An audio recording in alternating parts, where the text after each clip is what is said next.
تاؤ but جنت نظیر وادی کشمیر کا آخری گاؤں تاؤ بٹ تحصیل شاردا کا انتہائی خوبصورت گاؤں ہے۔ مظفر آباد سے 200 کلومیٹر دور واقع ہے اور 7500 فٹ کی اونچائی پر ہے۔ آبادی بھی انتہائی مناسب اندازے کے مطابق 1400 کے لگ بھگ ہے۔ 1400 کے لگ بھگ آبادی کا یہ دل نشین گاؤں واقعی ایک پرسکون احساس اور انتہائی خوشگوار موسم کا حامل ہے۔ برف باری اکتوبر سے شروع ہو کر اپریل تک جاتی ہے۔ زراعت اور جانوروں کے روزگار سے تعلق رکھنے والے سادہ لوگ بہت مہمان نواز ہیں۔ یہ گاؤں گریز نیشنل پارک کا حصہ ہے۔ پارک بنانے کا مقصد یہاں کے جانوروں پرندوں کی حفاظت کرنا ہے۔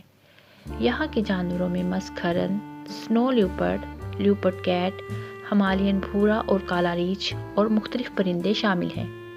دریائے نیلم ٹراؤٹ مچھلی منظر اور نظاروں کی خوبصورتی میں جادوئی اثر رکھتی ہے۔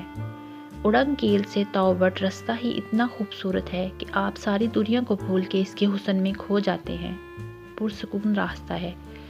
بہت تعداد میں سیاح فیملی سمیت یہاں آتے ہیں اور اس جنت نظیر وادی کے حسن سے اپنی آنکھوں اور دل کو سکون دیتے ہیں۔ یہاں آسانی سے رہائش بھی مل جاتی ہے اور بالکل محفوظ ہے۔ زیادہ تر علاقہ آرمی کے پاس ہے اور بہت محفوظ ہے۔ مارچ سے لے کر ستمبر تک سیاحوں کے لیے پرکشش مقام ہے۔